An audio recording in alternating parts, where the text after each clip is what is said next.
qu'on ait le mérite de ne pas avoir d'interruption dans notre shiur du lundi. Amen. Amen. Donc s'ils peuvent faire une cessez-le-feu tous les lundis, C'est cool. Entre 8h et 10h.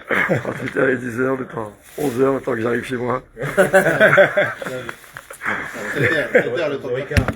Allez, 11h15. Tov. Alors vous savez que Shabbat dernier, on a lu la paracha dont on lit certainement le plus de fois le Rishon dans l'année. Parashat Shemini. En fait, depuis avant Pessah, chaque fois qu'il y a un Shabbat après-midi, on lit le Rishon. Ou un lundi, jeudi, sauf quand c'est Yom Tov, Chol HaMoed. Du coup, qu'est-ce qu'on lit? On lit en fait la paracha qu'on lira quand on reprendra le rythme. Or, comme Shemini, c'est toujours la paracha qui se lit après Pessah, donc du coup, le Rishon de Shemini, on le lit, on n'arrête pas de le relire. Alors évidemment, le début de la paracha de Shemini, il parle de beaucoup de choses. Il parle de Shemini les Miloïm. Pourquoi ça s'appelle Vayi Bayom HaShemini? C'est quoi? C'était le 8e jour. Il n'y a pas de 8e jour dans la semaine. Si tu me dis Bayom HaShishi, c'est que c'est un vendredi. Shemini, c'est quoi en fait? Rashi nous dit sur place, au début de la paracha, il nous dit en fait, c'était Rosh Chodesh Nissan. D'accord? C'est-à-dire, on est Shemini la Miloïm ou Rosh Chodesh Nissan, Sheukam HaMishkan, Bo Bayom, Venatal Eser Atarot Ashnuyot Beseder Olam. En fait, on dit comme ça que, pour situer historiquement, on est sorti d'Égypte le 15 Nissan.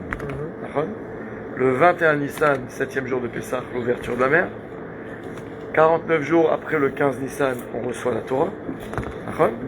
Et là, on commence à manger la manne, et puis on est dans le désert, on va rester là-bas 40 ans, et Bekitsour, on bouge, etc. Le Rosh Chodesh Nissan d'après, c'est-à-dire la deuxième année, d'accord ou pas? Si on considère que l'année 1, d'accord, c'est l'année de la sortie d'Égypte, donc le 15e jour du premier mois, puisque c'est le 15 Nissan, le Rosh Chodesh, donc Rosh Hashanah, après j'ai envie de dire, de l'année suivante, Rosh Chodesh Nissan, ce jour-là, c'est le jour de l'inauguration du Mishkan. Donc c'est-à-dire que le Mishkan, Hachem, il en a parlé,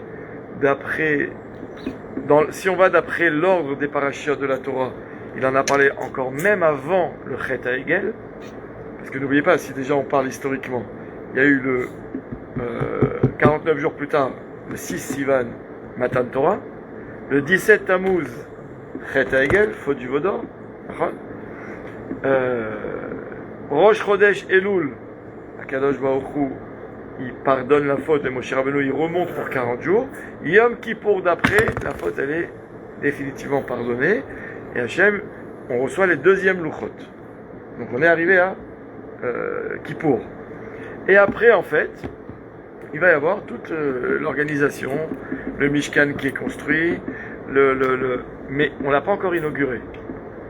Quand je dis il est construit, ça veut dire il y a les ouvriers qui travaillent pour celui-là, il fait la menorah, celui-là, il doit faire le haron, celui-là, il fait...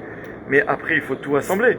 Il faut en faire, d'accord ou pas, l'édifice du Mishkan. Quand est-ce que ça va se faire?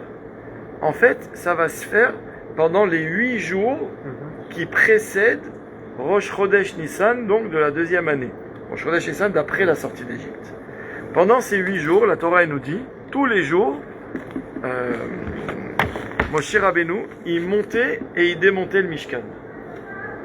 Alors c'était pas facile de le monter et le démonter. En général, on ne le montait pas pour une journée. Quand on le montait, on savait qu'on allait camper entre quelques jours, en général c'est plutôt quelques semaines et quelques mois. D'accord? Puisque en 40 ans, on a fait combien de déplacements? 42 déplacements. Mais il y a eu des fois où on est resté longtemps, des fois on est resté moins longtemps, mais jamais on est pour un jour. D'accord? Moshe Rabbeinu, tous les jours, pendant les 8 jours, tous les matins, il le construisait, et tous les soirs, il le démontait, il le rangeait. Jusqu'à Rosh Chodesh Nissan, d'accord? C'est le 8e jour, Vayi Bayom HaShemini, Rashi nous dit, au Rosh Chodesh Nissan. Ce jour-là, Hachem, il a dit, maintenant, Vahakemota et Mishkan, maintenant tu vas le monter, on ne le démonte plus. Que si on doit partir en voyage. D'accord? Et à partir de ce moment, maintenant, jusque-là, chaque fois qu'on le montait, qu'on le démontait dans la journée, en fait, on le montait, Moshe Rabbeinu le montait, on ne faisait rien dedans.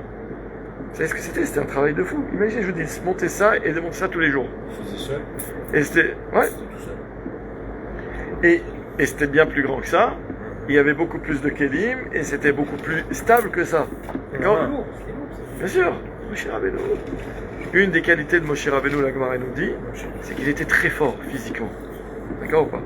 Donc, Mikitso, ok, il savait le faire, il montait, il démontait. Mais on faisait rien dedans, dans le Mishkan. Il le montait, la journée est passée, il le démontait. On ne sait pas combien de temps ça prenait.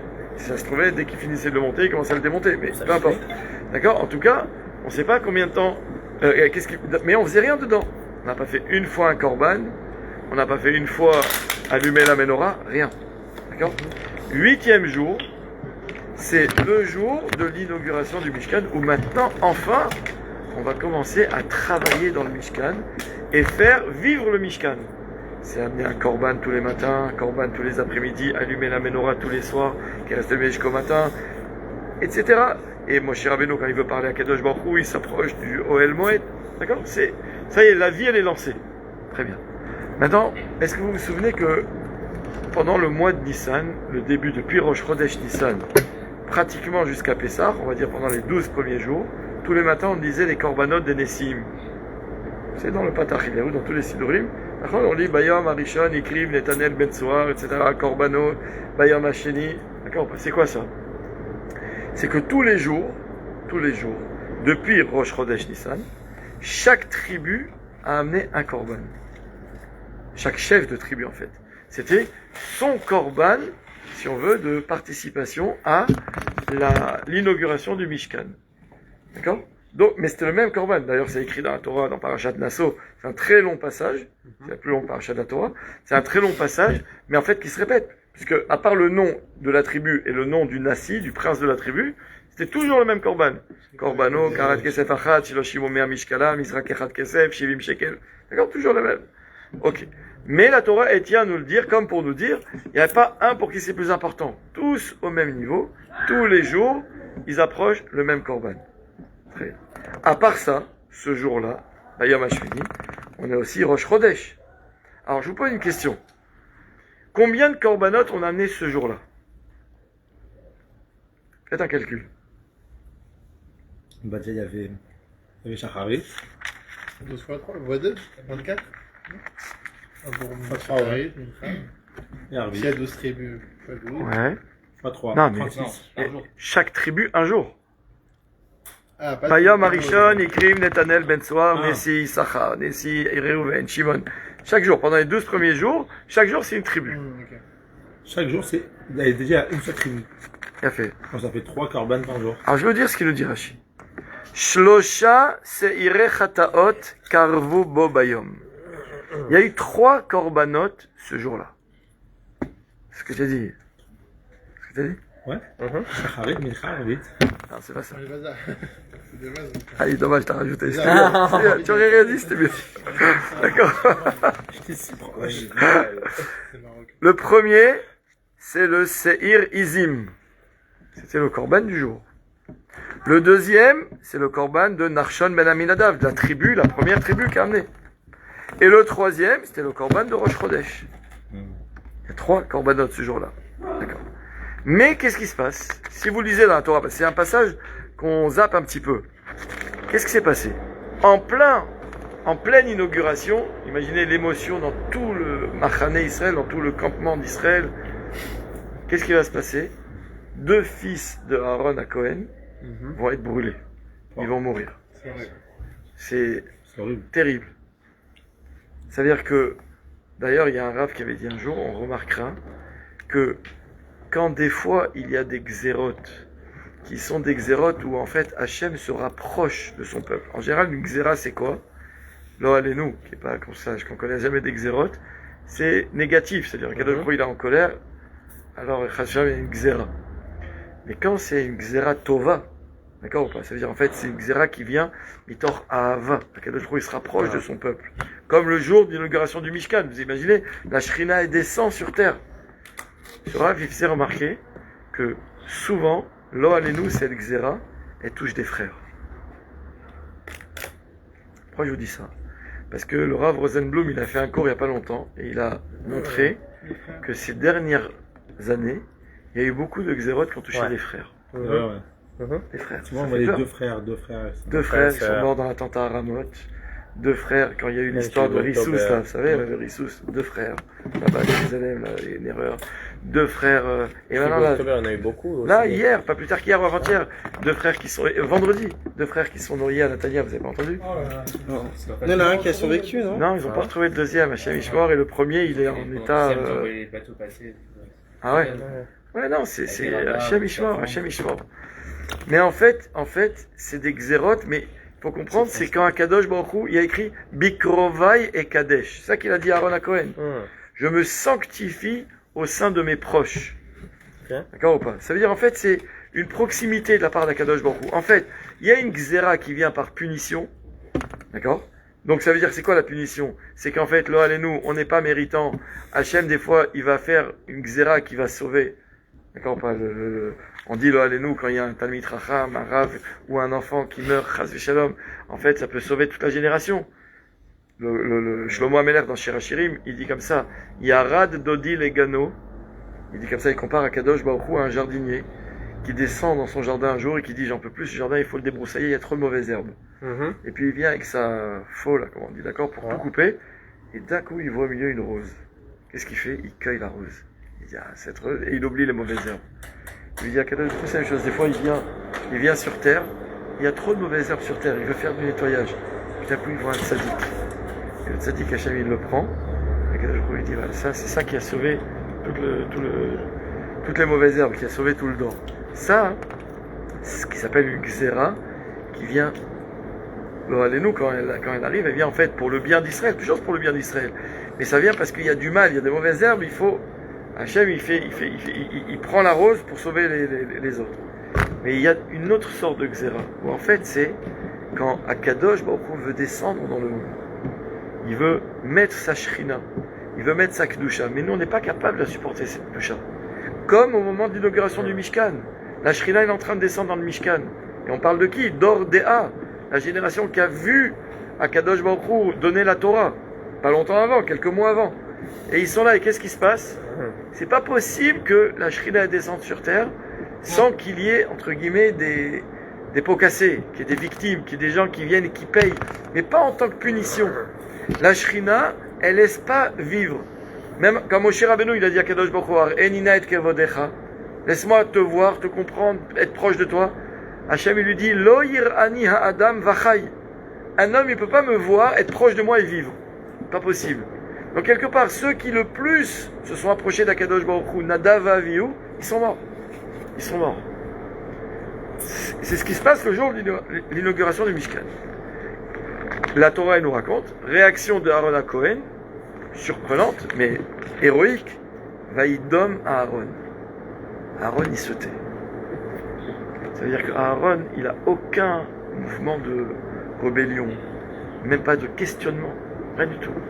Aaron à Cohen, il sait que Bikrovai et Kadesh, et Hachem le lui dira, je me sanctifie au sein de ceux qui me sont proches.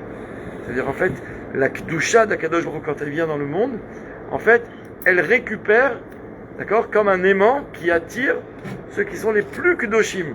Et les plus Kedoshim, c'est pas une xéra, c'est pas une punition, c'est pas une mort qui vient pour payer une faute, pas du tout. C'est qu'en fait, la Kedusha, elle est attirée par la Kedusha. Nadav Avihu, ces hommes de Kedusha, ils ont été happés par la Kedusha d'Akadosh Baruch Hu, ils sont morts. Très bien. Vaïdom à Aaron. Aaron se tait. Alors, juste après ça, la Torah dit que Aaron à Cohen, il a une récompense. Je vais vous lire, la récompense, c'est quoi? C'est que c'est la seule fois dans la Torah où c'est écrit. Et là, c'est juste après. Vaïdaber Hachem el Aaron les morts. Hachem parle à Aaron. D'habitude, c'est toujours Hachem parle à Moshe. Il dit Daber el Bnei Israël ou Daber el Aaron Achicha. Je dis à Moshe, Moshe c'est lui qui relaye le message. Ou au Bnei Israël ou Aaron au Kohanim. Vaïdaber Hachem el Aaron. Rashi nous dit quoi? Et il nous dit que le Sachar, c'est quoi? C'est comme lui s'est tu, Akadosh Baruch Hu, il lui parle. D'accord ou pas? Très bien. Et là, il lui donne une mitzvah qui s'appelle quoi? La mitzvah des Shtouye Yahin. La mitzvah comme quoi on n'a pas le droit de rentrer dans le Beth Amikdash ou le Mishkan quand on a bu. Très bien. D'où, c'est la raison pour laquelle, pourquoi on fait la Birkat Kohanim que le matin et on ne fait pas à Mincha, et on ne fait pas à Arvit, et on fait pas, et que à Kippour on fait à Mincha et on fait à Neila. Pourquoi? Parce qu'en fait, on ne peut pas faire la birkat à Kohen, il peut pas faire. Arrête, la birkat Kohanim, c'est un petit peu le rôle des Kohanim qu'on fait aujourd'hui, mais ce qu'ils faisaient dans le Beth Amikdash. Mais comme un Kohen, il ne peut pas faire la avoda s'il a bu du vin, et que tous les korbanot, ils étaient accompagnés de vin. Donc en deux mots, le Kohen il ne peut faire la birkat Kohanim que soit le matin, parce qu'il n'a pas encore mangé, soit si c'est mincha ou le soir, que si c'est un jour où il a jeûné. C'est pour ça que les jours de jeûne, on fait birkat Kohanim. Hein? Dans Maseret Tanit. Les jours de jeûne, on sort le Sefer Torah et on fait birkat Kohanim. À Kippour, on fait birkat Kohanim. Le Shabbat, on fait birkat Kohanim aussi à Moussaf, parce qu'on enchaîne Shacharit Moussaf. Donc ils n'ont pas eu le temps de... Mais imaginez, Béhémet, imaginez maintenant qu'après Shacharit, on dessine. Pas bien. Mais dans l'absolu, on pourrait. On fait un grand kidouche, bourra, machin truc, et après on fait Moussaf. Ceux qui font ça à Simchat Torah, par exemple. Ceux qui font Moussaf après le kidouche, normalement, ils font pas birkat Kohanim. Ils font pas faire birkat Kohanim. Même si le Kohen, il vous dit... Ne vous inquiétez pas, je gère. D'accord, je maîtrise. Je suis bien. D'accord ou pas? On fait pas. D'accord? Mais tout ça pour comprendre, c'est ça. Et ça, cette mitzvah, elle a été donnée à Aaron, à Kohen, directement par Akadosh Baruch. Mais, il est là le grand mais intéressant. C'est que là, la Torah, il nous dit qu'Akadosh Baruch Hu, il va dire à Moshe Rabbeinu qu'il y a un autre problème maintenant. C'est quoi l'autre problème? C'est qu'il y a un din qui s'appelle Onen. Chez l'Oneda, c'est quoi un Onen? C'est la phase de Avelut avant la Avelut. J'explique. Quand, lo alenu, quelqu'un perd un proche, un des 7 proches. C'est qui les 7 proches?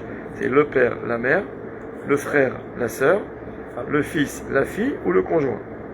Mari ou femme. D'accord? Donc un homme il en a 7, une femme elle en a 7. Mais, okay. Quand c'est les 7 proches pour lesquels il y a des dynimes de Avelut. On ne devient pas Avel pour un grand-père ou pour un oncle ou pour un neveu.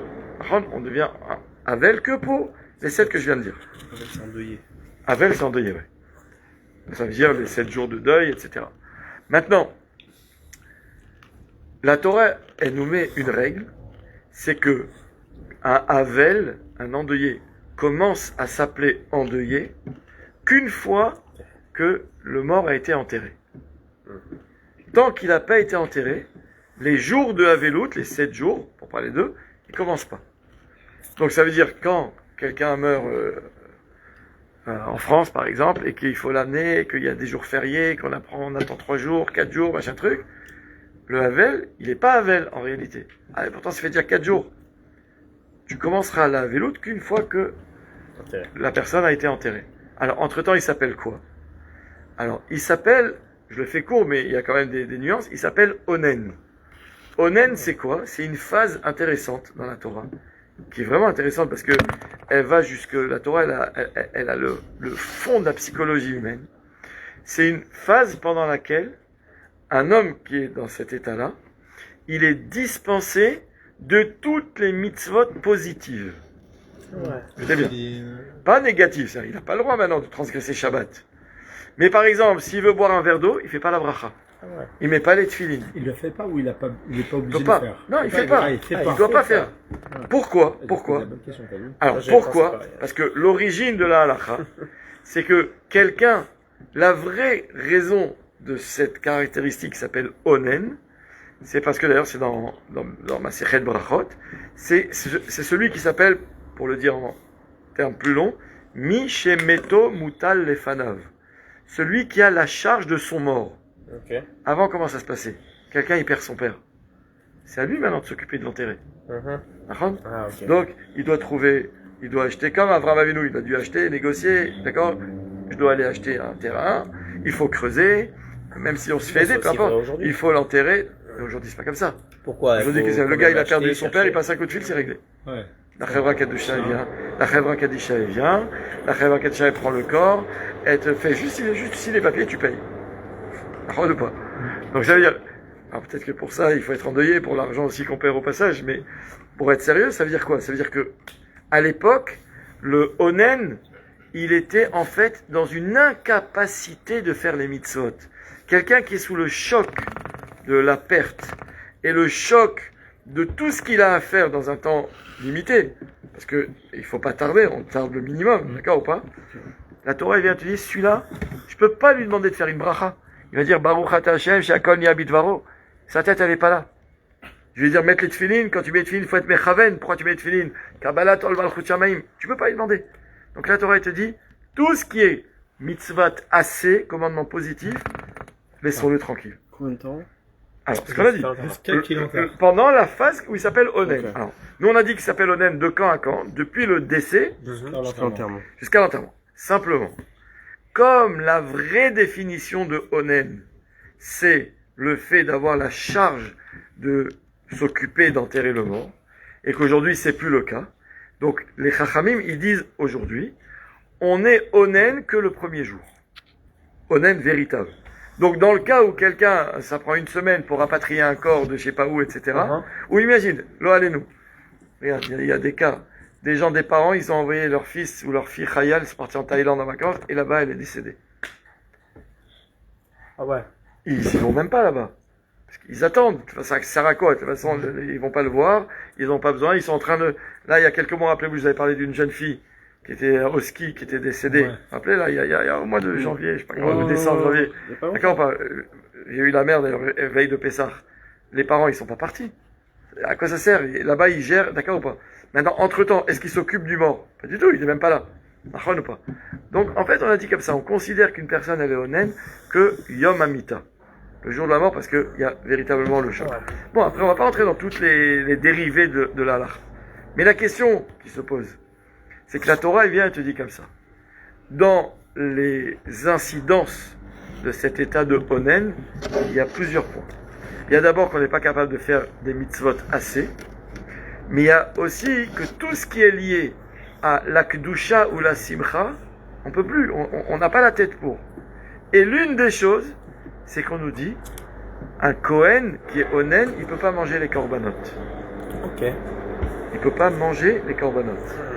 Maintenant, je vous pose une question. Aaron à Kohen, le jour de Rosh Chodesh Nissan, il est Onen ou pas? Il est Onen. Ses enfants, les deux, Elazar et Itamar, qui sont pas morts, ils sont Onen. Oui. Donc je pose une question. Est-ce qu'eux, ils doivent manger ou ils doivent pas manger les korbanot ce jour-là? Pourquoi lui? C'est eux les Kohanim. Aaron à Kohen, c'est le père. Elazar et Itamar, les deux frères des deux morts. Okay. Il y avait 4 fils. Deux sont morts, 2 sont restés. Nadav et Avihu, ceux qui sont morts. Elazar et Itamar, ils ont survécu. Et d'ailleurs, Rachid te dit que Vaïdaber Moshe el Elazar el Aaron ve'el Elazar ve'el Itamar bana vanotarim. Attends, il dit Moshe il parle à Aaron et à Elazar et Itamar ses fils rescapés. Rachid il prend, on les appelle comme ça, ceux qui restent. Rachid nous dit pourquoi. Mais la metche afalehem niknesa mita. Eux aussi devaient mourir. Sur l'histoire du Havon à Egel. Mais Beketso, la tfila de Moshe Rabbeinu, elle a été à moitié acceptée, à moitié. Donc pour eux, elle a été acceptée, eux, ils sont pas morts. Donc en tout cas, il y a 2 fils vivants, mais ils sont onen. C'est le jour même. Ce jour-là, est-ce qu'ils peuvent manger les korbanot? Non. Alors regardez ce que je vais vous lire. Moshe, il dit à Aaron, Elazar et Itamar, les 3 qui sont onen dans l'histoire, c'est Aaron à Cohen, c'est le père, Elazar et Itamar, c'est les frères. Il leur dit, Kechu et amincha noteret meishi Hashem, veichlu amatzot etzel amizbeach ki kodesh kadashimihi. Prenez les korbanot et mangez-les. La mère aussi, oui, mais la mère, elle mange pas les korbanot. D'accord? Rachid dit, Kechu et amincha, afalpi she'atem onenim vekodshim asurim leonen, bien que vous êtes onen et que normalement un korban ne peut pas être mangé par un onen, là il y avait une mitzvah quand même de les manger. Maintenant, qu'est-ce qui se passe? La Torah te dit, je saute un petit peu, la Torah te dit, ve'et se'ir achatat darosh darash Moshe ve'ine soraf. Il y a eu un se'ir achatat, on a dit qu'il y avait combien de korbanot ce jour-là? 3. Un des 3 korbanot, Rachid nous dit c'est lequel? Le se'ir de Rosh Chodesh. Qu'est-ce qui s'est passé? Donc c'est là que Rachid nous dit Shlosha, se'ir chataot karvu bobayom, se'ir izim, se'ir, donc celui de l'inauguration, se'ir narshon, celui de la première des 12 tribus, et le se'ir des Rosh Chodesh. Et il nous dit Rachid, Umi kulan lo nisraf elazé. Sur les 3, il n'y a que un qui a été brûlé, celui de Rosh Chodesh. Les 2 autres, ils en ont mangé. Et là, il y a une Gemara intéressante, c'était dans le Dafayomi, dans Maseret Zvachim, un peu compliqué, mais très intéressante pour savoir pourquoi il a été brûlé. Certains vont dire, il a été brûlé parce qu'il y avait une Toum'a, puisque dès qu'il y a un mort qui touche, la mort s'est tamée. Et d'autres vont dire, il a été brûlé parce qu'ils étaient honnêtes, ils ne pouvaient pas en manger. Alors, mettez de côté l'histoire de la Touma, parce que c'est pas la vie retenue par la Gemara. C'est l'histoire de Onen. Moshe Rabbeinu, il dit, je comprends pas. Vous êtes Onen que pour ça et pas pour les autres? Pourquoi il n'y en a que un qu'on brûle? Et la Torah, écoutez bien ce qu'elle nous dit. Vayiktsof al Elazar ve'al Itamar ben Aaron anotarim les morts. Moshe Rabbeinu se met en colère sur eux deux. Les fils d'Aaron, on dit pourquoi les fils d'Aaron? C'est qu'en fait, il se mettait en colère aussi sur Aaron, mais par kavod pour Aaron, on ne dit pas qu'il s'est mis en colère avec lui.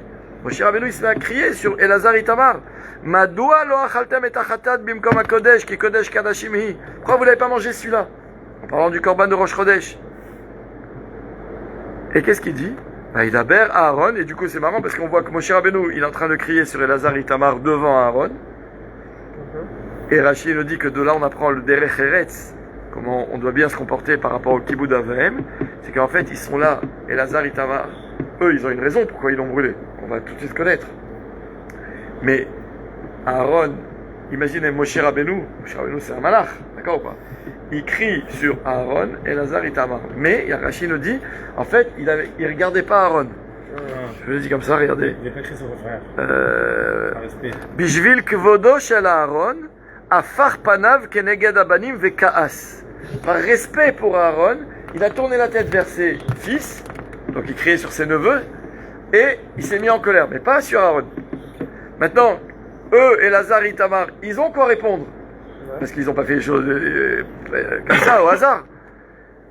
Alors qu'est-ce qui se passe? Et regarde, les morts, Amar Lahem, Moshe Rabbeinu, quand il se met en colère, il leur dit, attention, ce que je vous dis, Amar Lahem, Hashivuni al Devarai, répondez, je veux une réponse. Moshe Rabbeinu, il est en colère. Pourquoi vous avez brûlé ce korban? Madoua lo achaltem. Et là, qu'est-ce qu'il y a écrit? Vaïdaber Aaron el Moshe. Qui c'est qui répond? Aaron. Rashi dit Efshar Moshe Katsaf al Elazar ve'al Itamar ve'Aaron medaber. Il dit, je comprends pas. Moshe Rabbeinu écrit sur Elazar et Itamar et c'est Aaron qui répond. C'est celui qui est sollicité qui doit répondre. Hayadata shelo haïta ela midat kavod. C'est que tout ça, on est dans un rapport de kavod entre positif, ça veut dire entre Moshe Rabbeinu, Aaron et Elazar et Itamar. Il explique. Amrou, ils ont dit Elazar et Itamar, Eno bedin sheyehe avinu yoshev, vanu medabrim lefanav. Ça se fait pas que notre père il est là et nous on ouvre la bouche devant lui. Est-ce qu'on peut parler devant son père? Ça se fait pas. Ça c'est du kavod. Et ve'eno bedin sheyehe talmid meshiv et rabo. Et en plus, par rapport à nous, Moshe Rabbeinu, c'est le Rav. On ne peut pas répondre. Il est en colère, on va lui répondre. Bien qu'il a dit à Shivoni, donnez-moi une réponse, mais on ne peut pas parler dans notre père. Yachol mipne shelo haya be'Elazar le'ashiv. Rashi propose autre chose. Il dit peut-être qu'en fait Elazar il n'avait pas de réponse. Peut-être qu'il ne savait pas quoi dire. Peut-être qu'il n'osait pas parler. Et Rashi, bon, je la fais courte, il dit, ma putain, quand tu vois dans d'autres occasions où Elazar il a peur de personne, quand il faut parler, il va droit au but. Donc c'est pas ça la réponse. Donc c'est quoi la siba? C'est que par kavod. Donc du coup, Aaron il a compris que ça s'adressait aussi à lui. Et Elazar et Itamar ils sont gênés parce qu'ils comprennent que Moshe il parle aussi à leur père. Mais il dit en fait quoi? On va parler devant notre père, ça se fait pas. Donc ils savent pas, et c'est Aaron qui sauve la situation et qui répond. Qu'est-ce qu'il dit Aaron? Il dit Maou Omer. Et il répond comme ça, il dit c'est vrai qu'on est onen. Et que si c'était ça la siba, alors on aurait dû tout brûler. Alors quand tu nous as dit que bien qu'on est onen, on doit tout manger, donc on aurait dû tout manger. Ou tout ou rien. Ou on brûle tout parce qu'on n'a pas le droit en tant qu'onen, ou une fois que tu nous as dit que bien qu'on est onen, on doit manger, on doit tout manger. Alors Elama, et il répond comme ça quelque chose de magnifique, c'est ce qu'il dit à Aaron à Cohen. Il dit en fait que la siba, c'est qu'en fait, il y a une différence entre le korban de Rosh Chodesh et les deux autres korbanot. C'est quoi la différence? C'est qu'il dit comme ça, tous les deux autres korbanot, c'est deux korbanot qu'on va plus jamais faire dans l'histoire. Un, c'est l'inauguration du Mishkan aujourd'hui, Et l'autre, c'est l'inauguration par le premier des 12, la première des 12 tribus. Ça, c'est ponctuel, aujourd'hui. Maintenant, le Korban de Rosh Chodesh, on va le faire tous les mois, Rosh Chodesh, à vie, tant qu'on a le Mishkan et le Beth Amikdash. Donc, Aaron, il dit, moi, j'ai compris quand tu m'as dit que bien qu'on est honnête, on pouvait manger les corbanotes. C'était les corbanotes d'exception, qui sont ceux d'inauguration, ceux-là. Mais si on mangeait les corbanotes, le Korban de Rosh Chodesh, aujourd'hui, alors qu'on est honnête, peut-être que ceux qui nous verront, ils diront, ah, ça veut dire que même un Kohen Onen, il peut manger du Korban de Rosh Chodesh. Donc, on n'a pas voulu faire de gaffe. Et qu'est-ce qu'il répond Moshe Rabbeinu? Vayishma Moshe, vayitav be'enav. Qu'est-ce que ça veut dire? Moshe Rabbeinu, il a entendu, et ça a trouvé grâce à ses yeux. Rashi, il dit, Hoda, écoutez bien ce Rashi comme il est magnifique en citant le Midrash. Hoda, Moshe Rabbeinu, il s'est incliné. Velo bosh lomar lo shamati. Et il n'a pas eu honte de dire, j'avais pas entendu cette halakha, c'est toi qui as raison. Vous vous rendez compte la grandeur de Moshe Rabbeinu? Et la Gemara, elle le dit un peu différemment, que, en fait, il n'a pas dit, je savais pas, j'ai pas entendu. En fait, ce qu'il a dit, Moshe, c'est pire, c'est plus grand que ça. Il a dit, ah, Hachem me l'avait dit, mais j'avais oublié. Ah, waouh. Shamati veshacharti. Vous vous rendez compte qu'il faut une force pour un manig, un peu comme Yehuda, rappelez-vous l'histoire avec Yehuda, d'accord? Que Tzadka Mimeni, il a été capable de reconnaître devant tout le monde sa faute. Ici, Moshe Rabbeinu, il a été capable, devant des inférieurs à lui, de venir dire Shamati veshacharti. Et le Midrash, il dit que Vayitav be'enav, c'est autre chose en plus. C'est pas juste que ça a trouvé grâce à ses yeux, c'est qu'en fait, il a eu Tovat Aïn. Il a été heureux pour Aaron, que Aaron, il se rappelle lui de la halakha. Quelle consolation Hachem a donné à Aaron le jour de la mort de ses fils, que lui connaisse une halakha et pas moi. Vous vous rendez compte la finesse? C'est-à-dire qu'un jour de peine, un jour de souffrance pour Aaron de perdre ses deux garçons, ce jour-là, Hachem, il lui a compensé en lui disant, regarde, toi tu te rappelles de la halakha, pas Moshe. Pas Moshe. Moshe à qui j'ai rien caché. Moshe qui sait tout. Toi tu sais pas lui. Et Moshe Rabbeinu était heureux pour son frère. Il dit voilà, quelle consolation ce jour-là, dans cette peine, qu'Hachem il fasse un petit clin d'œil en lui disant à lui la halakha. D'accord? Ça c'était le début de la paracha. Mais il y a la fin de la paracha, un long passage, dur à lire. Quand on est Baal Koré, c'est dur à lire parce qu'il y a plein de mots techniques. De quoi on nous parle là? Je vais vous lire le passouk de la fin. Je suis pratiquement à la fin de la paracha, hein, c'est ici à la dernière page. La Torah te dit comme ça. Al teshaketsu et nafshotechem. Qu'est-ce que ça veut dire? Al teshaketsu, il traduit bon. Ne souillez pas vos... Oui, mais nefesh, c'est toujours la partie physique de l'âme, si vous savez. Vos corps. Ne venez pas souiller vos personnes. Comment on pourrait le faire? Bechol asheretz ashoretz. En mangeant tous les reptiles qui grouillent. Velo titameu bahem. Et ne vous rendez pas impurs à cause d'eux. Venit metem bam. Parce que si vous en mangez, vous deviendrez impurs. Ki ani Hashem Elokechem. Parce que je suis Hashem, votre Dieu. Veit kadishtem vihitem kedoshim. Sanctifiez-vous et vous serez saints. Ki kadosh ani, car je suis moi-même saint. Velo tetameu et nafshotechem bechol asheretz aromes al haaretz. Et ne rendez pas impurs vos personnes avec tous ces reptiles qui grouillent. Combien de fois dans cette paracha des Ma'achalot Asurot, on vient nous rappeler les termes de Sheket, Venit Metem, Altitam Ubaem. Sheket, c'est ce qui est repoussant. Ici, traduire par les créatures repoussantes et grouillantes. D'accord ou pas? Tum'a, c'est l'impureté. Et Shaketsu, c'est venir souiller, d'accord, se rendre impur. Combien de fois on répète ça? Moi j'ai envie de vous poser une question, c'est pas moi qui la pose, c'est mes farshim. Quand Hachem il nous a fait plus tard, toujours dans Sefer Vayikra, toute la paracha des Harayot.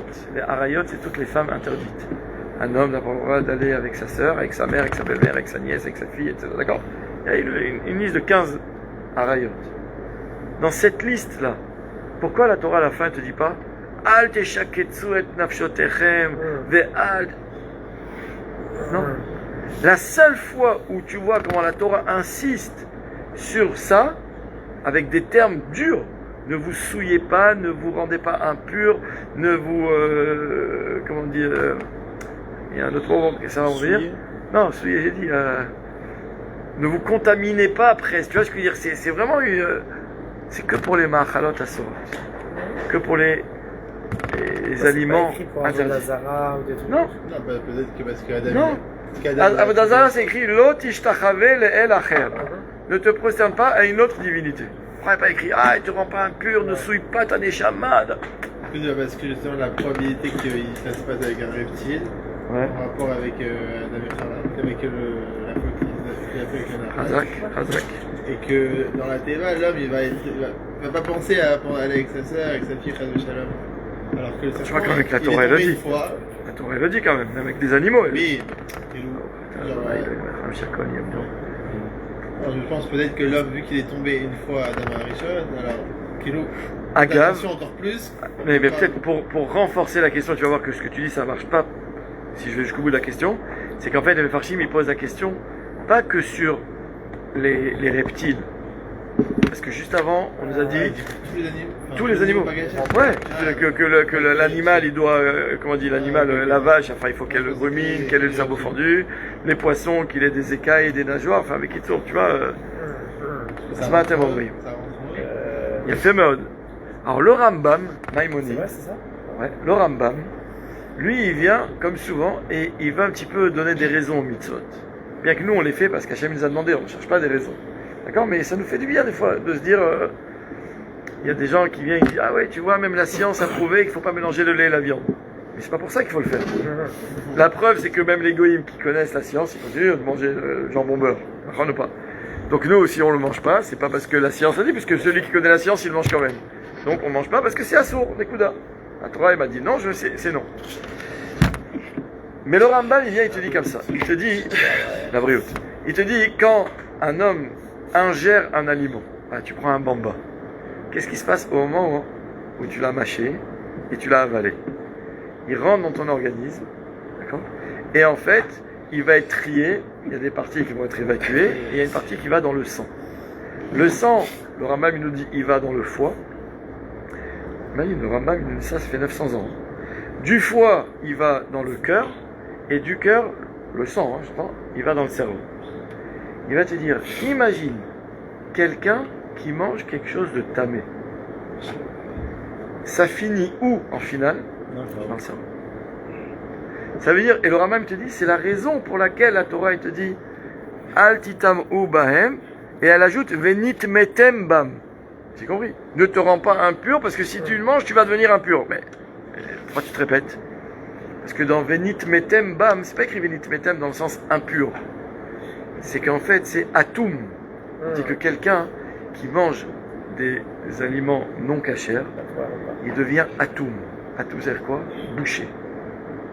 Bouché, ça veut dire en fait, après, tu essayes de lui parler de quelque chose de rouhani, le gars, il n'est pas là. Allô, réveille-toi. On raconte une histoire vraie, hein, qui arrivait un jour chez Raphaël Kanievski. Il y a un monsieur qui était un très très grand professeur, je sais pas quoi, vraiment, qui avait plus de 90 ans, qui avait fait tchouva, tous ses enfants et gens des Talmidei Chachamim, et ses petits-enfants dans les plus grandes yeshivot. Incroyable. Et un jour, à plus de 90 ans, il a eu la chance de rentrer chez Raphaël Kanievski. Il a été accueilli comme ça, quelqu'un d'important, ses enfants ils sont connus et tout. Et Raphaël Kanievski lui a dit, tu étudies?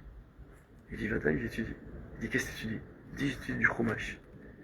Il dit, c'est l'air, mais du limoud. Il dit, oui, je fais aussi de la halacha. Je te demande, est-ce que tu étudies? Étudier, c'est prendre une gemara. Et là, le monsieur, il s'est à pleurer. Il dit, je n'arrive pas à étudier la gemara. J'arrive pas. Il dit, quoi, t'arrives pas? Il dit, j'arrive pas. Il dit, pourtant, c'est pas que je suis bête.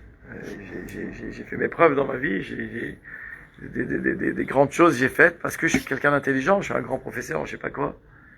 Il dit, alors, ma Corée? Il dit, je sais pas, j'arrive pas. Et là, Raphaël, qu'est-ce qu'il lui dit? Est-ce qu'il t'est arrivé un jour de manger quelque chose de pas cachère? Et le gars, il se remet à redoubler de pleurs et de larmes. Il dit oui. Il dit quand j'avais 9 ans, j'habitais je sais pas où.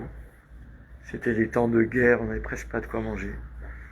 Et un jour, j'avais un ami, non juif, qui a ramené près de moi, il avait un truc à manger, du davar acher, du chazir, du jambon, je sais pas quoi.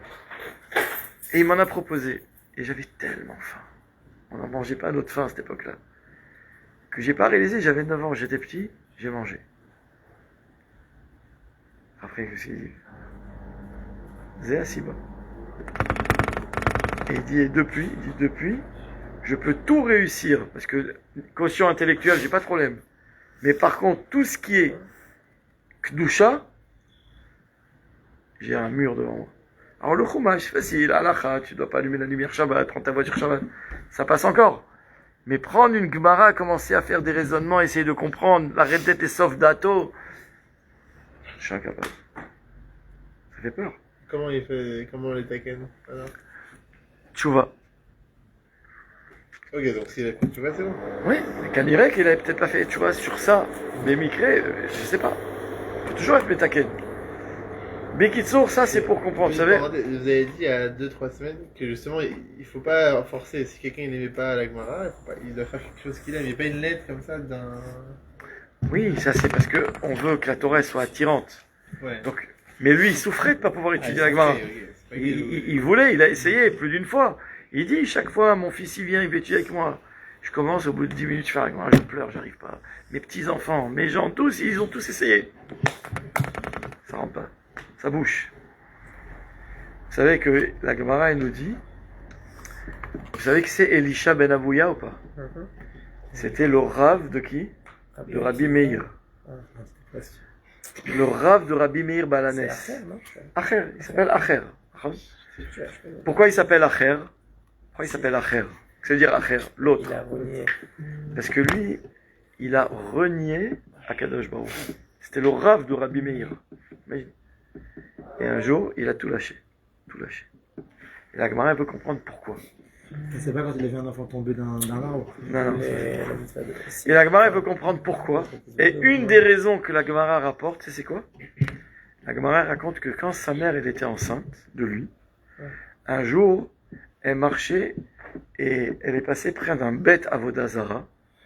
Un truc où il faisait comme ça, quand il devait faire du à la hache avec de la viande pas cachère. Et elle était enceinte et elle en a eu envie. Elle s'est pas retenue, elle a mangé. Et depuis, la Gemara a dit, le RS, le venin de la Toum'a, il s'est propagé, il a mis du temps, parce qu'entre temps, sa mère c'était la femme d'un tzaddik, ils l'ont éduqué dans la Torah, il a appris la Torah, il a grandi, et un beau jour, ça s'est déclaré, on va dire, il a tout lâché. Ça vient de quoi? De ce que sa mère a mangé quand elle était enceinte, des choses qu'il fallait. Donc elle a pas fait, tu vois. J'essaie de comprendre comment c'est possible parce que si quelqu'un. Plus que ça, la Gemara demande là-dessus. Attends, mais la Gemara demande plus que ça. Écoute, qu'est-ce qu'elle dit la Gemara? Vous avez déjà étudié Masechet Yoma? Masechet Yoma. C'est la Masechet qui parle de Yom Kippour, Yoma. La Gemara dit que une femme enceinte, si elle est prise d'envie, même le jour de Kippour, et même du pakachère, on peut lui laisser manger. Sinon, elle est en danger, elle peut mourir. Donc tu pourrais dire, elle, qu'est-ce que tu veux? C'est vrai. Elle aurait pu surmonter son. Mais ça peut-être, on n'est pas en train de la juger. Mais en tout cas, on est en train juste de comprendre une chose. C'est que il n'y a rien qui n'a pas de conséquences. Mais là, même si c'est permis, même si tu as demandé à un arabe, il t'a dit oui, sinon tu vas mourir, mange le jambon. Ouais, c'est pas la faute du petit. On n'a pas dit que c'est la faute de personne. Non, mais le petit qui est dans le ventre, sauf des années après, il est renégat, c'est ça.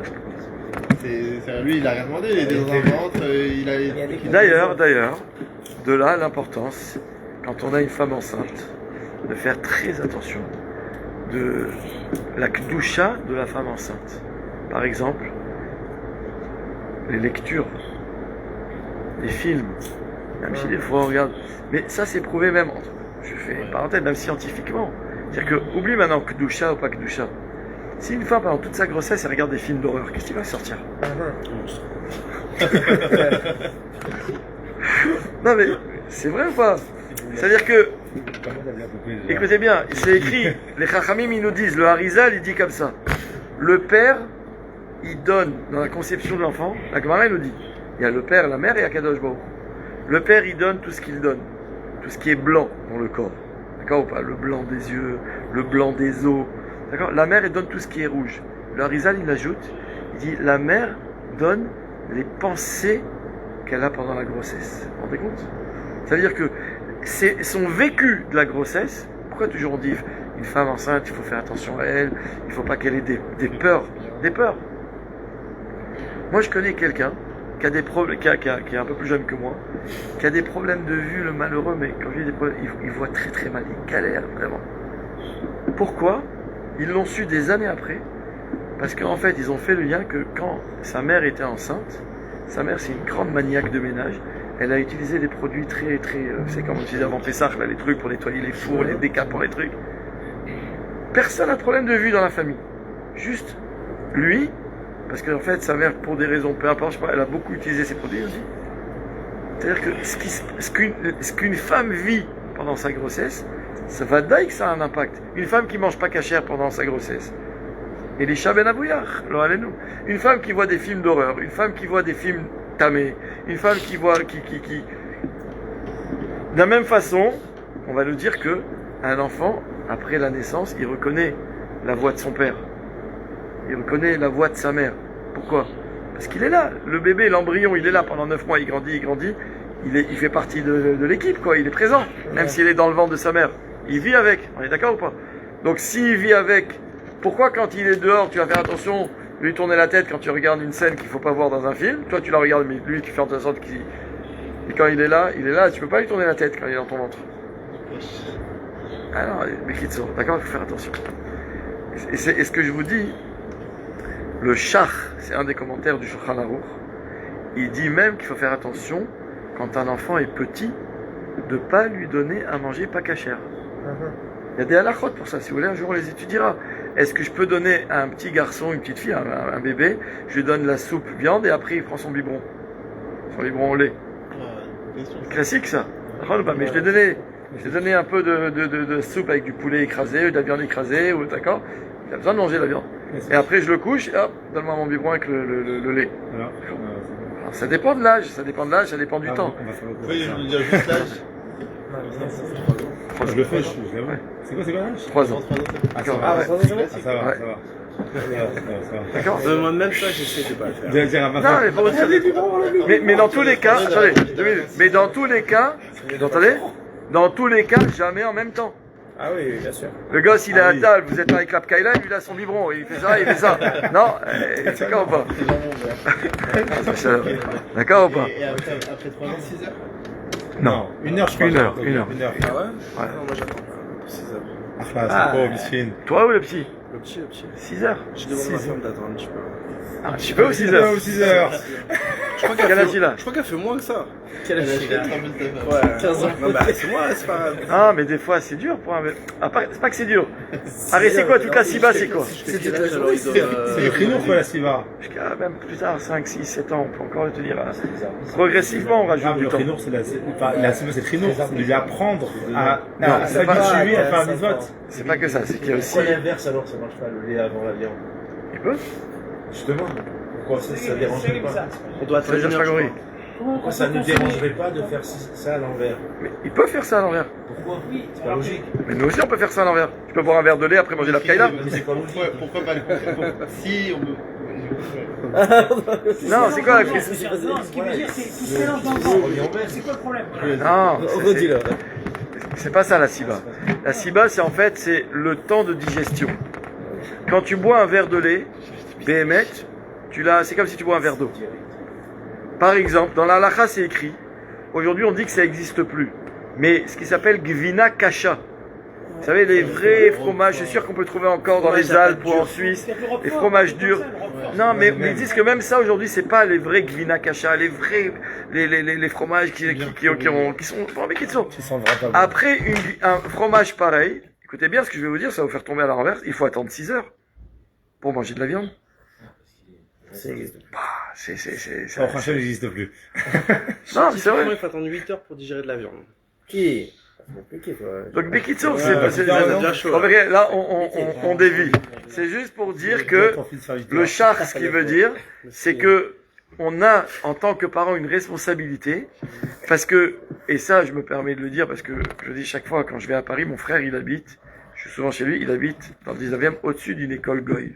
Ah, Wow. moi aussi, j'avais. Et moi j'ai la chance, Baruch Hashem, merci Hashem, de diriger une école en Israël, Kamouvan. Kamouvan. C'est le mot qu'il fallait pas dire. D'accord. Maintenant, en tant que déformation professionnelle, quand je passe devant l'école, des fois quand je marche à pied ou je suis à sa fenêtre, j'ai envie de pleurer. Moi, je fais pareil. Vous voyez, des goïms, ils sont gasses. Perdu. Non, mais pas perdus. Ils sont gasses. Ils sont...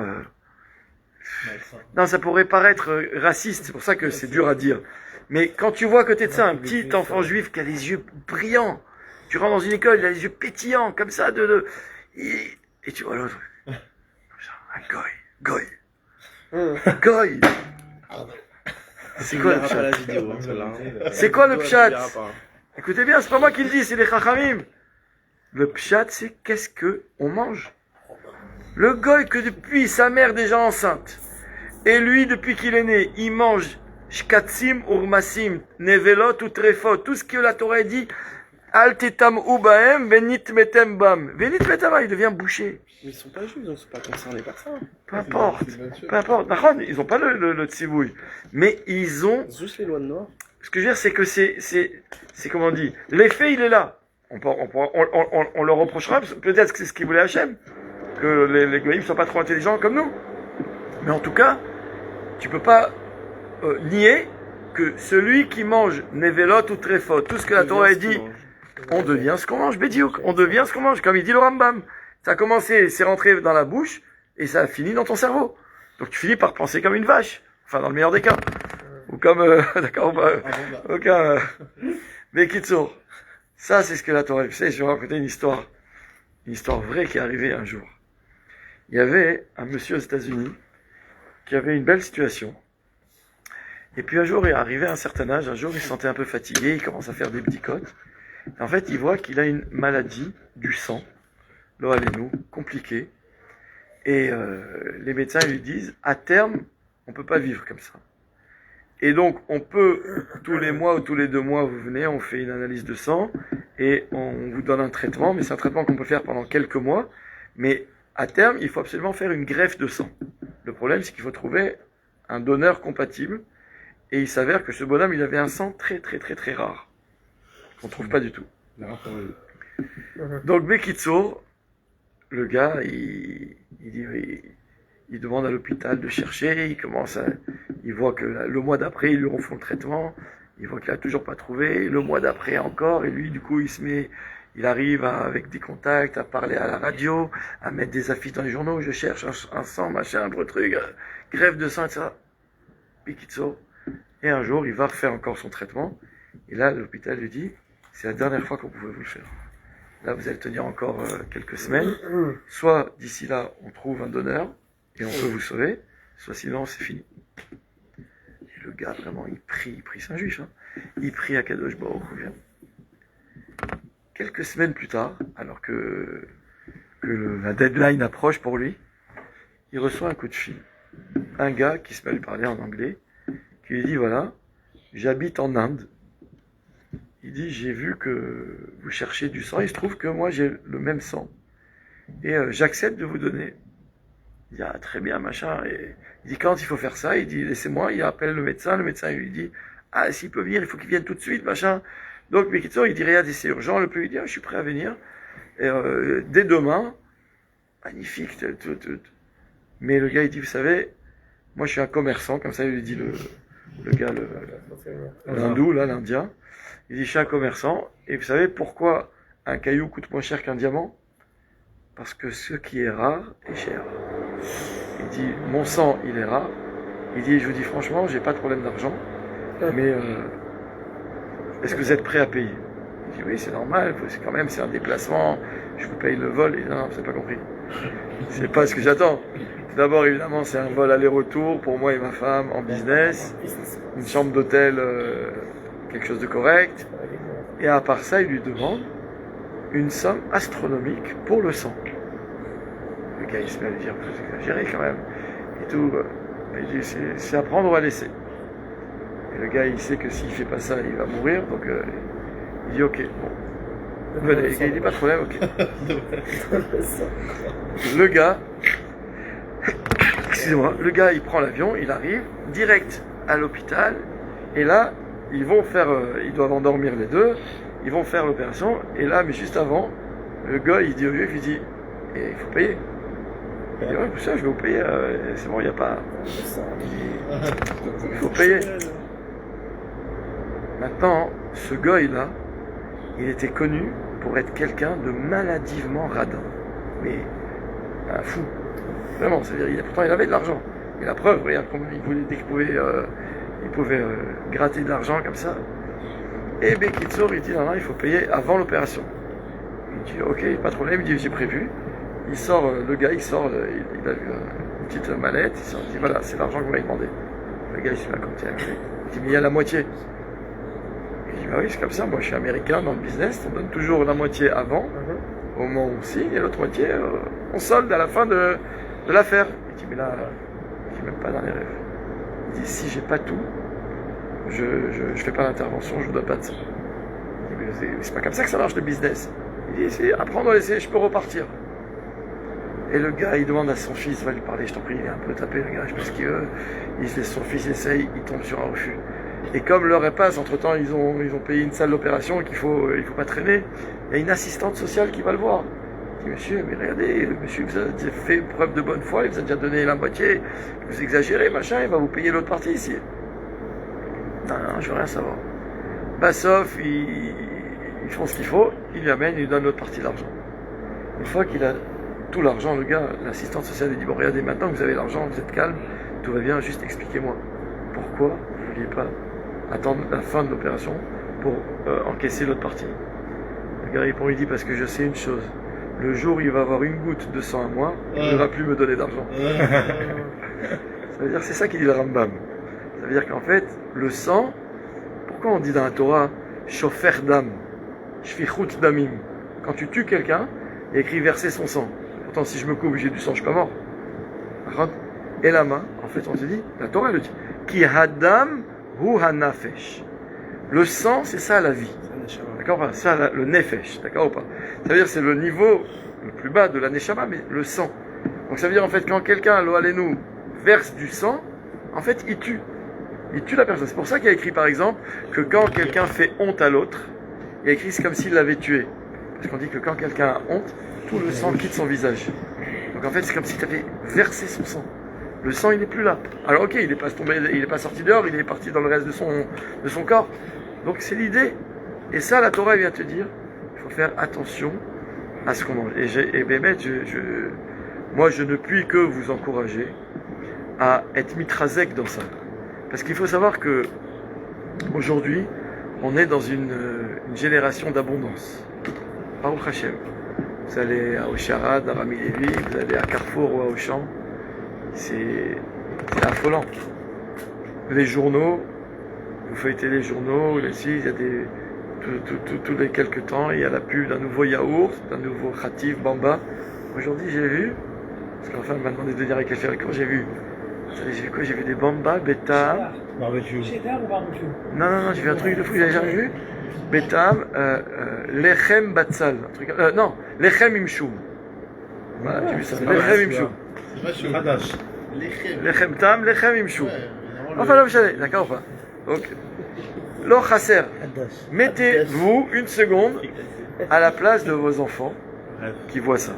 En plus, vous avez vu que tous les emballages sont toujours très 6 heures en flash. flash. Ça donne envie d'emballage. Ça donne envie. Aujourd'hui, dans les écoles, je ne sais pas si vous le savez, dans les écoles, pour un oui, pour un non en Israël, on vous convoque et on vous dit problème de keshev verikouz, rétaline, neurologue, psychologue, tout un tas à lire. Comme ça. Pour un oui, pour un non. Le gosse, il a un peu de mal à se concentrer, il n'a pas des bons résultats, il rêve un peu en classe, tac, il vient, hop, Keshev Verikouz. Mais pour pouvoir avoir le truc, il faut aller faire un Ifroun, ça coûte 3000 shekels. Après, tu fais le Ifroun, il faut aller voir le psychologue. Après, l'école, elle peut t'obliger. Pourquoi? C'est quoi les fonds? Parce que l'école, elle te dit si le Ifroun, Tu c'est le fais pas et on peut pas une l'accéder. évaluation, tu vois. C'est pas vrai. D'accord ou pas? Si tu veux le faire à la Coupe Patrolim, il te dit ok, il faut attendre 1 an. D'accord, donc du coup, tu te retrouves à le payer en privé parce que sinon, l'école, elle est. C'est quoi l'école? Elle accepte pas sinon? Mais l'école, elle peut te dire, Habibi, j'ai un gosse qui perturbe en classe, ou j'ai un gosse qui avance pas. Or, il pourrait avancer si tu faisais ce qu'il faut. Occupe-toi, tu veux pas t'en occuper, trouve une autre école. Bon, moi, je peux pas le garder, un gosse où les parents, ils bossent pas avec moi. C'est comme si un parent, il te dit, ah, moi, je vais pas lui faire les devoirs. Ah, moi, je veux pas que mon fils, il fasse les contrôles. Moi, je veux pas que mon fils, il vienne à l'heure. Dis-moi, ça fait partie du... L'école, elle a le pouvoir de venir imposer aux parents, de dire, tu dois faire, tu dois Mais pourquoi aujourd'hui on en est là? Moi, je vous le dis, c'est clair. C'est parce que les enfants mangent mal. Je parle pas de mange pas cachère. Israël, ils mangent très très mal. En Israël, très mal. Je dis, vous savez, nous, on est un groupe de 5 ou 6 directeurs d'écoles de garçons. On se voit une fois par mois, chaque fois dans une autre école. C'est très sympa. C'est-à-dire que chaque fois, on échange nos expériences. Et là, on a eu une idée, c'était juste avant la guerre d'ailleurs, mais on s'est pas revu depuis, on va qu'à se revoir. On avait une idée d'essayer de faire, comme on dit en hébreu, en pilot, d'essayer de faire 1 mois sans sucre à l'école. Très bien. Mais ouais, très bien, mais Non, tu vois, c'est pas facile. C'est pas facile. C'est pas facile pour les enfants, pour les parents et pour les enseignants. Comment les Je vais t'expliquer pourquoi. Les parents aujourd'hui, moi je veux dire une chose. On a une école, donc on a toutes les classes, on a les petits, les grands. Tachles, avec les petites classes qui totent Aleph et Bet, on est Macpid, et là on est vraiment derrière, que les enfants ils viennent le matin puisqu'ils ont leur petit-déj, ils le prennent à l'école, ils commencent à 8h30, 8h15 les filles, c'est tôt. Donc en général ils sont levés, machin, ils arrivent à l'école, ils n'ont pas mangé maintenant. S'ils mangent pas jusqu'à 1h, tu les perds quoi. Donc ils mangent en général après la tfila. On est Macpid que ils sont petits, en rang on les prend, ils vont faire tous Netilat Yadayim.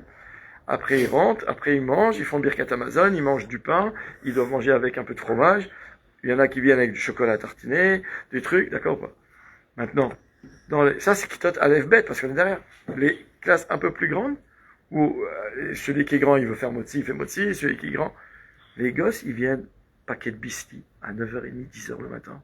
Paquet de biscuits, paquet de chips, je sais pas, des yaourts sucrés, des bonbons, mais parce que pour les parents c'est la facilité, ou bien les trucs de céréales. Vous savez que les céréales c'est une des pires des choses.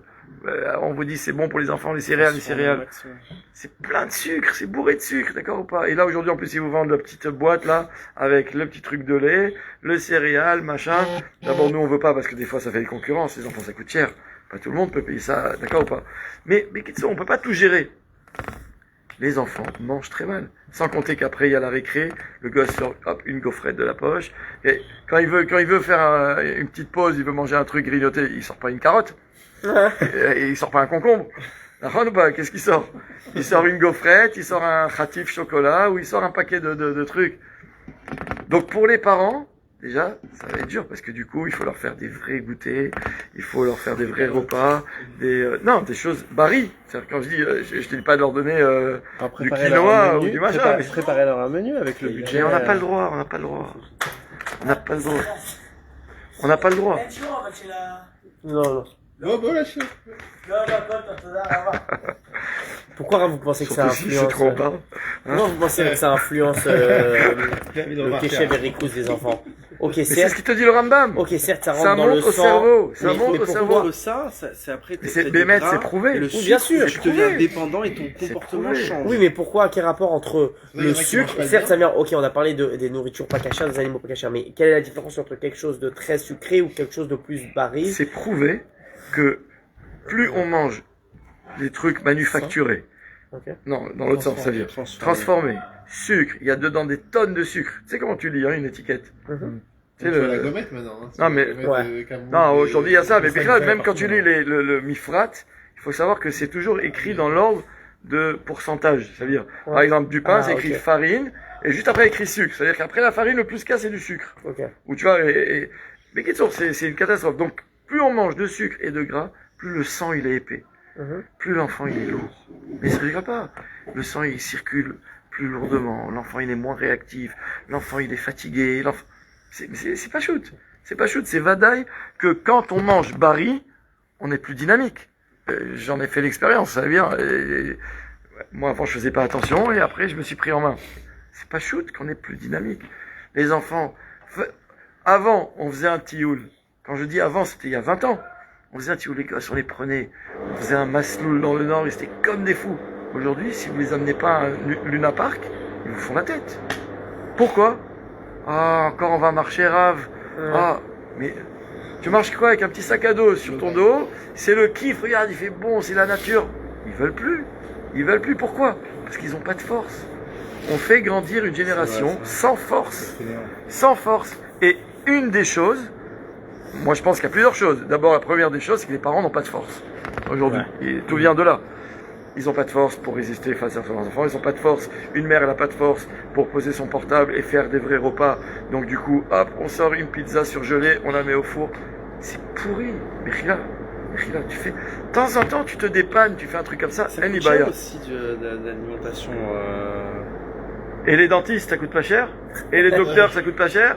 Et les ifronim, pour faire un ifroun, et après faire le neurologue, et la rétaline, ça coûte beaucoup plus cher. Ça coûte moins cher de cuisiner que des... Mais c'est une prise de tête. C'est une prise de tête pour les parents. C'est pas shoot que pour les parents, c'est dur.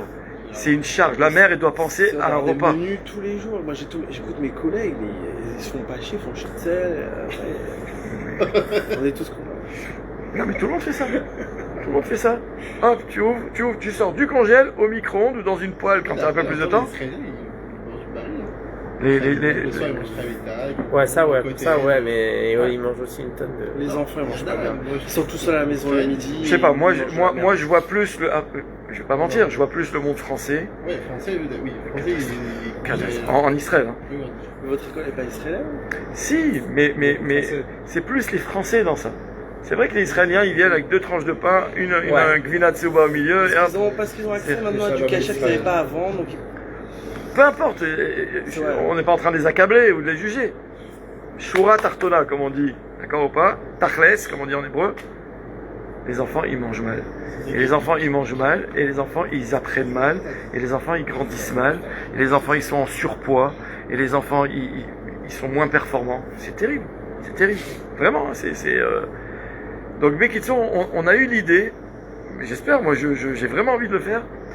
Mais moi, pour faire ça, vous imaginez pour faire un truc comme ça. Maintenant, il faut savoir autre chose. De la part de l'école, tu sais que tu fais tenir des gosses. Un prof, il rentre en classe, il met un bonbon sur la table. Il a le calme pendant 1 heure. Mets une carotte sur la table. T'as quoi? T'as quoi? Personne. Ça intéresse personne. Mais je vous dis, c'est incroyable que même les grandes, d'accord ou pas? Le Rav, il va mettre un hamtsous, ça c'est quoi les trucs un peu acides là, avec du sucre dehors. Il met comme ça, il le pose sur la table.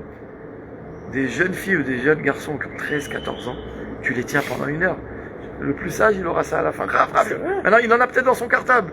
À la maison, il en a des tiroirs pleins. Celui-là. C'est kachazé. Mais, donc ça veut dire qu'imagine demain, tu dis au prof, vous utilisez plus ce poison. Stop. Donc les profs, ils sont en galère.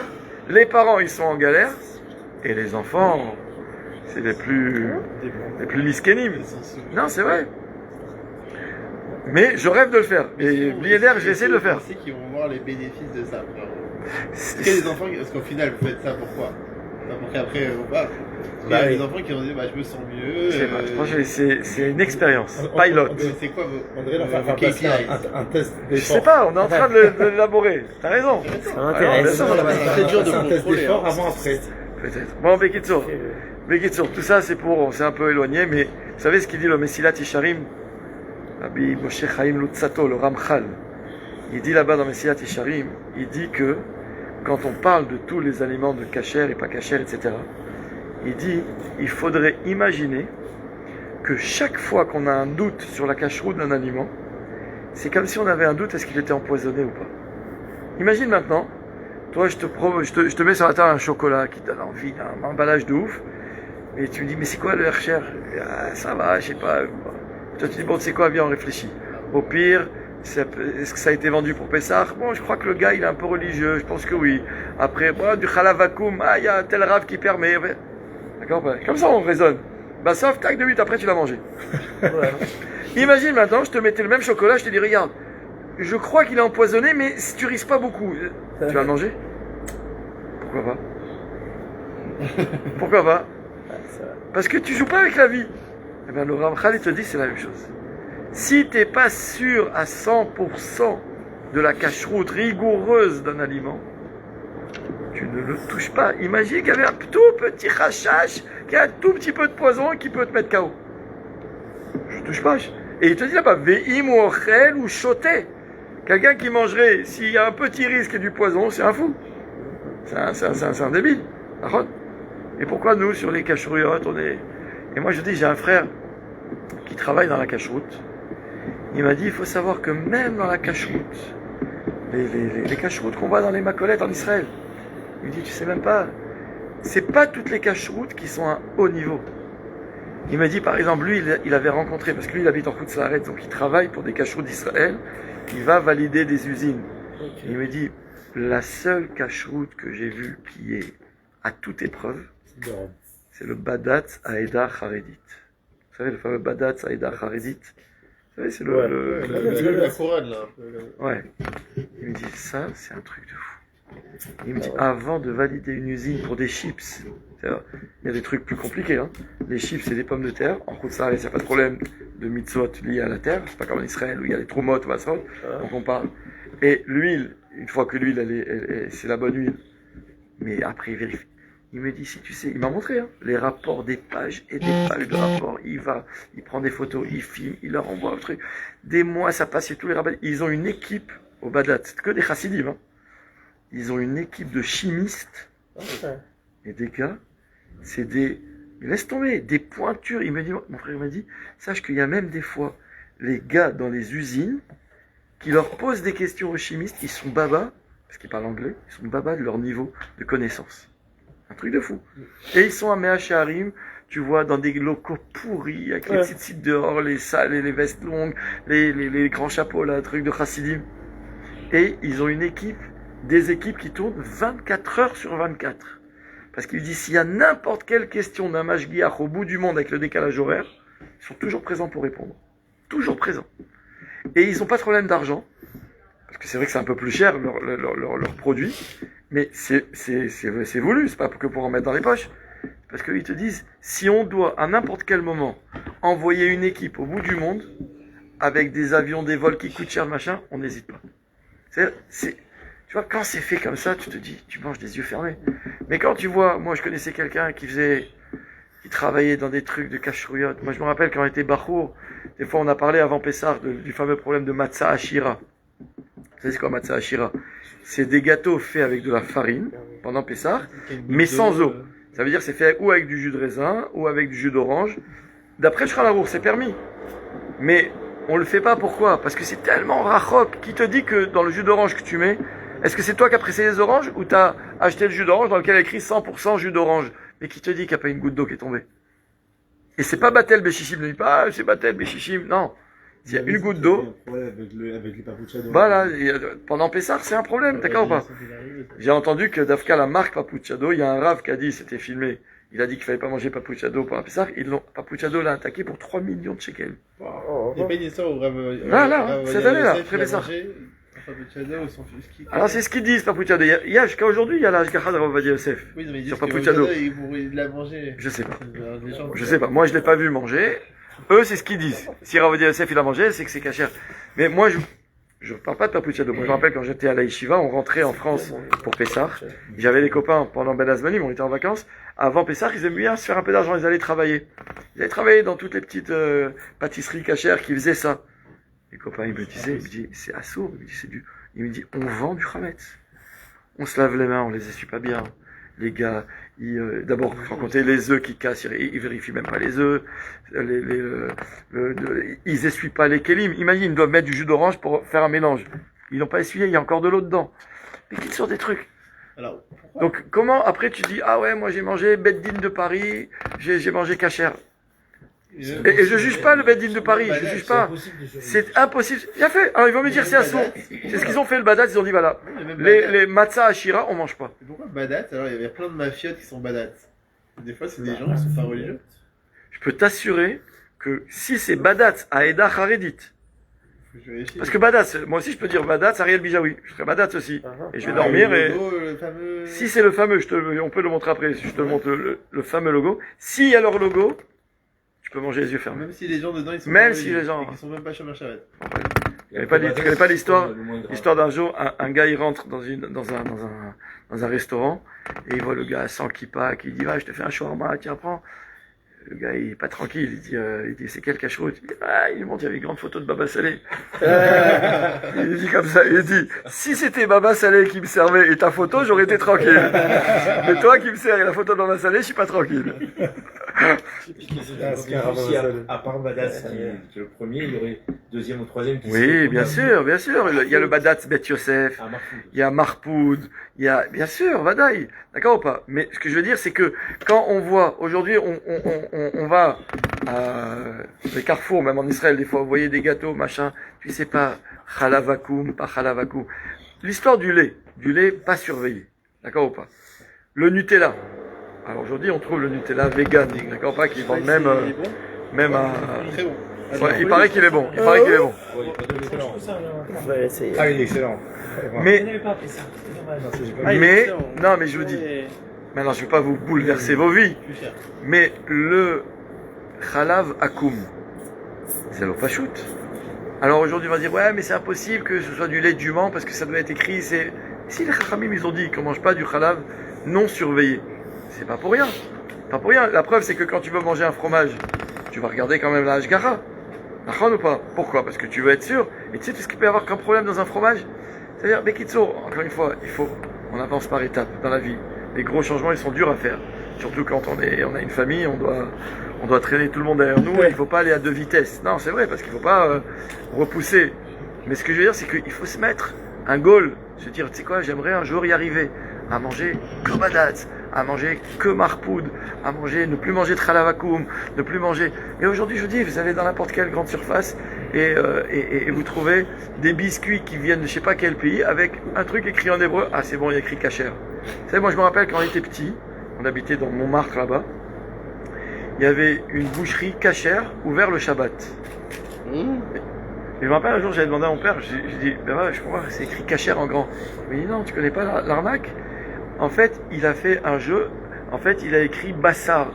Et en fait, il a écrit en grand, et comme le bête et le kaf, ils se ressemblent, et tu sais combien il y avait de touristes qui venaient d'Israël? Ils voyaient en semaine, ils viennent pas Shabbat, ils sont en semaine, ils veulent manger, ils voient kasher, ils rentraient manger. C'est ouvert Shabbat, et ils vendaient du taref. Kasher, Bassar, tu fais pas le truc. Un fromage qui s'appelle Bachar. Ouais. Moi, je crois que c'est écrit Kasher au début. Ouais. Les produits sont cachés, mais ils n'ont pas de cache pour le truc de Guy tout le monde. Chaque truc est ce que d'autres cachés. Moi, je crois que c'était caché au début. Enfin, tout ça, c'est que le sujet de la cacheroute, c'est un sujet qui n'est pas pachout. C'est pas simple et on peut pas aveuglément manger tout ce qui est écrit kasher ou tout ce qui est écrit en hébreu ou tout ce qu'on a envie. Bon voilà, ça c'était pour parler de notre paracha. Et il y aurait encore beaucoup à dire, mais en tout cas, ça vaut la peine de